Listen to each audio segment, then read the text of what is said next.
अगर आप बाखबर रहना चाहते हैं तो सब्सक्राइब करें चैनल को और बेल आइकन को भी प्रेस कर दें। अस्सलाम वालेकुम everybody, this is Sikandar MM financial. I hope you guys are doing fine and learning with us. Page को जरूर लाइक कीजिएगा, फॉलो कीजिएगा, इसके साथ नोटिफिकेशंस को भी जरूर डाउनलोड कर लीजिएगा। First of all, jumping into the KSE 100 on weekly time frame, no changes, we are still below 21 EMA on the weekly. और उसके साथ फैंटम डाइवर्जेंस भी हमारे पास आरएसआई पे थी, जो कि यहाँ से हमें इस टाइम लोकल लो देने के बाद प्ले आउट हो रही है। इसके साथ डेली टाइम फ्रेम पे चलते हैं। डेली टाइम फ्रेम में हमारे पास जो है, मैंने आपको बताया था कि we are in a consolidation mode और 21 के ऊपर है। और उसमें आज बाउंस भी आया, यू हैव सीन दैट कि एक गैप ओपनिंग हुई और साथ में बाउंस आया। Although we are still below 100 EMA and also the 50 simple moving average. उसमें अब हमें देखना पड़ेगा कुछ अर्से में कि कंसोलिडेशन जो है वो किस किस्म की होती है। ऑल्दो मैंने आपको बताया था वीकली टाइम फ्रेम में कि we may have 3 to 4 weeks of consolidation, जिस तरह के प्रीवियसली यहाँ पे आप देख सकते हैं, यहाँ पर देख सकते हैं, तो somewhat like consolidation of like 3 to 4 more weeks. इसके साथ शॉर्टर टर्म टाइम फ्रेम में चलते हैं। शॉर्टर टर्म में देखते हैं मूव जो था वो किस किस्म का आया। You can see it over here कि गैप ओपनिंग हुई थी यहाँ पे, और उसके साथ पहले 2 घंटे मार्केट ऊपर ट्रेड की, उसके बाद साइडवेज। और इसके साथ ये जरूर याद रखिएगा कि मैंने आपको कल बताया था कि कुछ फंडामेंटल बेसिस के ऊपर भी कि जिस तरह जो इशू था डीजीआईएसआई का, that got resolved, so do look out for those videos as well. इसके फंडामेंटली भी थोड़ा सा प्लेस किया, लेकिन मैंने आपको बताया था कि जो भी फंडामेंटल्स हो, न्यूज़ आने वाली हो, वो चार्ट्स में अपने क्लूज छोड़ देती है। तो मैंने आपको बताया था कि we are in a mode of consolidation, और कंसोलिडेशन जो है वो मार्केट के लिए बड़ी, उसकी हेल्दी ग्रोथ के लिए बड़ी ज़रूरी होती है। और we are still in consolidation although with a little positive momentum.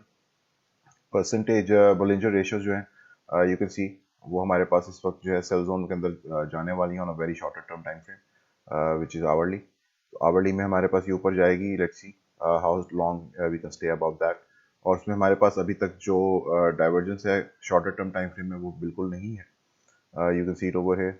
RSI भी में भी हमने लोअर हाई बनाया, प्राइस एक्शन में भी बनाया। So there are no divergences as of yet. Daily term time frame में भी कोई डाइवर्जेंसेस नहीं है। वीकली के ऊपर जो है हमारे पास हिडन बुलिश डाइवर्जेंस है। सो 21 ईएमए के ऊपर अगर हम क्लोज कर जाते हैं, तो मैंने आपको बताया था कि जो इंपॉर्टेंट स्ट्रक्चरल रेजिस्टेंस है, that is going to be that 47,000 point structure right over here. You can see ये प्रीवियसली भी रेजिस्टेंस के तौर पे होल्ड हुआ है, उसके बाद सपोर्ट के तौर पे भी काफ़ी 1 2 3 4 तकरीबन 8 हफ्ते के लिए जो है वहाँ पे होल्ड किया था सपोर्ट। उसके नीचे जब हम क्लोज किए थे, I told you the move is going to the downside. और उसके बाद यहाँ पे this was our last local low, जो कि हमने फिबोनाची अगर रिट्रेस की थी मार्च 2020 लो से यहाँ से, तो यू कैन सी कि हमने 0.236 कॉन्फ्लुएंस उसके साथ आता है with along with resistance over here and then support over here and then again we are holding it as support. So it is a pretty, you can say, a valid support or an authentic or heavy support. जिस तरह resistance यहाँ पे हमारे पास जो 47,000 structure की है, now it's becoming more heavy, क्योंकि हमारे पास ये एक दफ़ा रिजेक्ट यहाँ से रेजिस्टेंस हो चुकी है, उसके बाद फिर एक दफ़ा सपोर्ट भी होल्ड कर चुकी है। So this level is going to be pretty difficult. लेकिन इसके बाद इसमें यहाँ पे ये होगा ये कि 21 के ऊपर अगर आपको वीकली क्लोज मिल जाता है by the end of this week, तो that is going to be the clue that we may make a move towards 47,000 structures resistance. और अगर उसके ऊपर क्लोज करने में कामयाब हो जाते हैं, तो we can resume our up trend to the upside. Until then मैंने आपको बताया था कि this can form out somewhat a head and shoulder pattern, लेकिन उसके लिए 47,000 स्ट्रक्चर से वीकली टाइम फ्रेम में रिजेक्शन जो है, that is going to be important to watch. So we'll see what happens one step at a time. First we need to close above 21 EMA. इसके साथ चलते हैं जी डॉलर टू पी के are. Dollar to P के are में भी help हुई once again.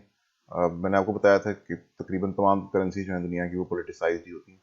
और जिस तरह मैं आपको आई थिंक 20-25 दिन पहले भी मैंने आपको बताया था, एग्जाम्पल भी दी थी कि टर्किश लीरा जो था, जब उसके साथ यही हुआ था कि it started appreciating against dollar, और वो उसमें हमारे पास जो एंड में सपोर्ट आई थी, वो उसको कतर ने दी थी तकरीबन 7 से 8 अरब डॉलर की।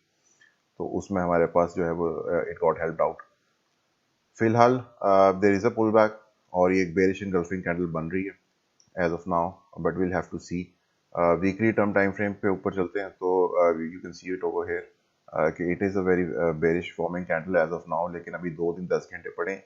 अगर ये वापस रिट्रेस कर जाती है and we close somewhere around 174.3, तो रुपी जो है that is going to continue to the upside, but we'll have to see कि वीकली क्लोज कैसी होती है। 2 दिन 10 घंटे अभी पड़े हैं, और अगर ये नीचे की तरफ क्लोज हो जाती है तो of course we can say कि अगर ये बेरिश कैंडल आती है तो 168.3 is going to be which was previously resistance can be proved as support now, और उसमें उतनी देर में you can see the confluence as well कि जितनी देर में 1-2 हफ्ते में अगर ये नीचे आता है तो you can see 21 EMA also jumping up to the same point which is 168.3. So I think we may see a pullback to 168.3, लेकिन weekly close होने के बाद weekly close कैसा होता है that is going to be very important. इसके साथ चलते हैं जी बिटकॉइन में प्रीवियसली मैंने आपको बताया था ये वाला एक ट्रायंगुलर बॉक्स था जो मैंने आपको दिखाया भी था उसे, और मैंने आपको बताया था कि obviously bounces along the way, सीधा nothing go straight down in the line और up to the line. The thing is कि यहाँ पे हमारे पास बाउंस आया 21, और मैंने आपको बताया था कि if we get rejected from 63,564 level to be very exact, और एग्जैक्टली वही हुआ था। आप देख सकते हैं यहाँ पे अप टू द मार्क 63,564 से we got rejected. Now we are right on 21 EMA. Once we close below 21 EMA, this is going to be the target, that is going to be 53,000 to 55,000 range. उसके अंदर fall करेगा, और यहाँ पे जो है previously I told you as कि VPVR में भी काफ़ी वॉल्यूम है, और यहाँ पे एक अच्छी 55 EMA और 50 सिंपल दोनों इकट्ठी जब होती हैं, they are very good support and they are in a pretty inclined posture as well.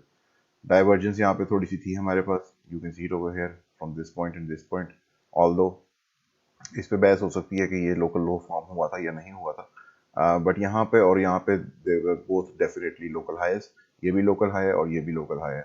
so you can see a small divergence between this point and this point happened, और it got played out।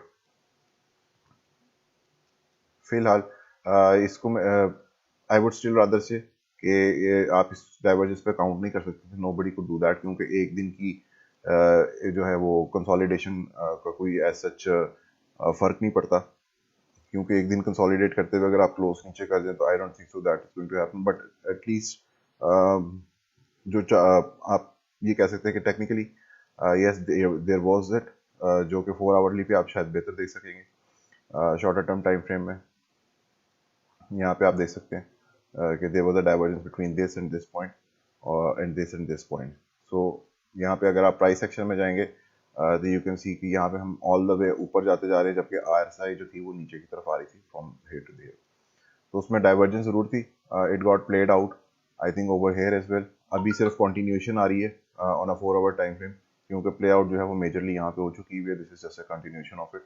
और again if you can see that same rectangular box we are approaching slowly towards that, और उसमें जो लिक्विडेशंस हैं वो इसलिए हो जाती हैं क्योंकि लेवरेज है, मैंने आपको कल भी बताया था कि जो ग्लोबल लेवरेज रेशियो है वो जब इतनी ऊपर आ जाती है at 0.17, तो उसमें क्या होता है कि या तो प्राइस शूट होती है अपवर्ड्स, या फिर आपका जो लेवरेज है वो जो है टेबल से रिमूव हो जाता है। उस कैसे रिमूव हो जाता है, लिक्विडेशन हो जाती है, मार्केट अगेंस्ट प्ले कर जाती है उनके, अगर प्राइस एक्शन मूव ना करे, और फिर वो लिक्विडेट हो जाते हैं, और उस तरह से आपका जो लेवरेज रेशियो है वो दोबारा रीसेट हो जाता है।